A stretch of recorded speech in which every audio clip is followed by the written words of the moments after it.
नमस्कार शिक्षक साथी। फाइनली तौर पर आज शिक्षा विभाग की ओर से पे प्रोटेक्शन को लेकर जो एसओपी जारी होना था वो जारी हो चुका है। और आप जो हैं जिन शिक्षकों का मूल वेतन कहीं ना कहीं 25,000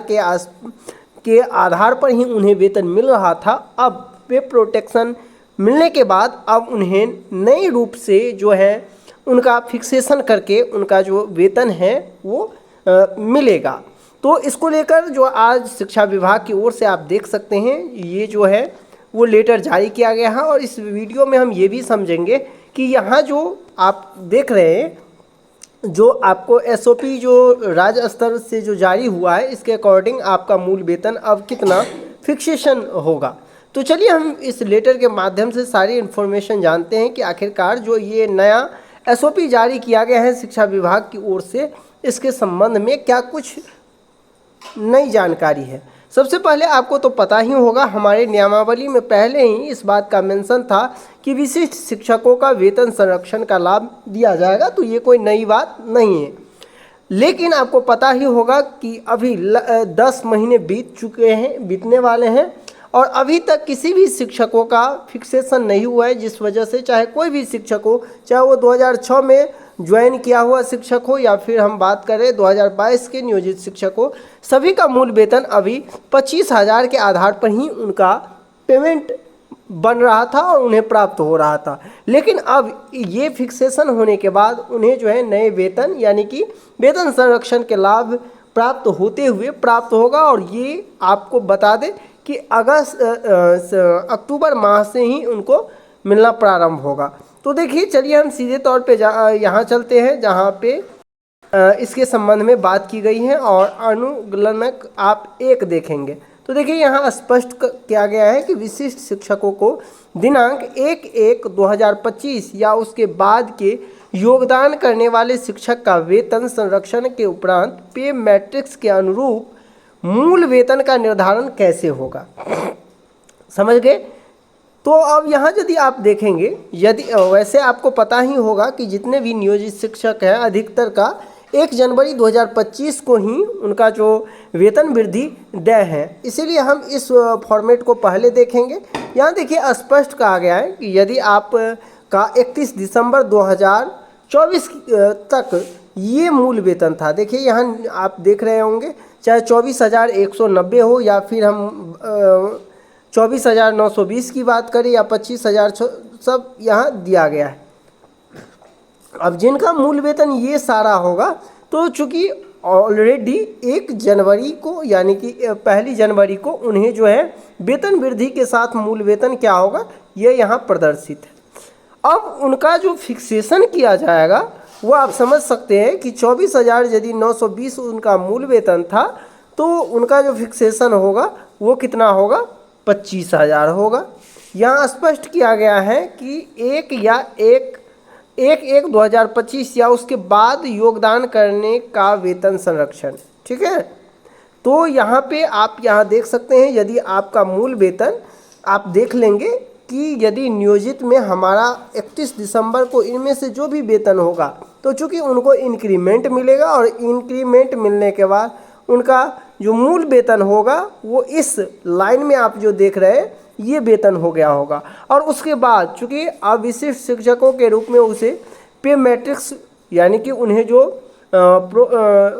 पे प्रोटेक्शन का लाभ मिल रहा है, तो ऐसे में जब उनको पे प्रोटेक्शन का लाभ मिलेगा तो उनका मूल वेतन ये हो जाएगा यानी कि 25,000। यदि किसी शिक्षकों का जो मूल वेतन ऐसे समझिए कि नियोजित रहते हुए 24,190 था तो उनका जो अब विशिष्ट शिक्षक के रूप में उनका मूल वेतन 25,000 हो जाएगा, ठीक है। और यदि किसी का 24,920 था पहले और उनका जो 1 जनवरी को उनका इंक्रीमेंट लग गया तो 25,670 हो गया। ऐसे में उनका जो विशिष्ट शिक्षक के रूप में उनका जो वेतन निर्धारण होगा वो 25,750 हो जाएगा, ठीक है। यहाँ समझने वाली बात ये है कि आपका जो फिक्सेशन किया जाएगा वो 1 जनवरी 2025 के आधार पर किया जा रहा है, जो कि इसमें आप देख सकते हैं। यहाँ कहीं ना कहीं यदि हम देखें तो 2022 में जो शिक्षक नियुक्त हुए थे उनके संबंध में स्पष्ट गाइडलाइन कहीं ना कहीं इसमें स्पष्ट नहीं हो रहा है, लेकिन जो 2022 में जो ज्वाइन किए थे उनका भी मूल वेतन का निर्धारण, चूँकि यहाँ आप देखें तो इनसे ऑलरेडी वो कम है, इसीलिए उनका जो मूल वेतन होगा वो 25,000 निर्धारित होगा और ऑलरेडी उनको जो है 25,000 अभी ही प्राप्त हो रहा है, तो उनको तो किसी भी तरह की फिक्सेशन की आवश्यकता ही नहीं है। ठीक है, अब यहाँ देखेंगे तो इस संबंध में HRMS जो आपका पोर्टल है उस पर भी इस चीज़ को अपडेट करना है। तो अपडेट करना है तो इसके संबंध में सभी जो जिला शिक्षा पदाधिकारी है उनको इस संबंध में निर्देश दिया गया है कि किस तरह से आप अपने ज़िले के जो भी शिक्षक हैं उनको किस तरह से जो है HRMS पे उनका जो है फिक्सेशन करना है। अब ये देखना होगा चूँकि यदि हम बात करें जिस तरह से 1 जनवरी के आधार पर पे प्रोटेक्शन दिया गया है, तो ऐसे में जो 2022 में चूँकि जो 2022 में ज्वाइन किए हैं उनको भी 1 जनवरी को ही इंक्रीमेंट लगता था, तो ऐसे में उनका तो चूँकि ऑलरेडी यदि देखा जाए तो 1 जनवरी को इंक्रीमेंट उनका जो लग करके देखा जाए तो ऑलरेडी 25,000 से कम ही होगा। तो ऐसे में उनको 25,000 यदि मूल वेतन माना जाता है तो आखिरकार अगला जो उनका वेतन वृद्धि होगा वो फिर पुनः जनवरी में ही हो। यदि उनका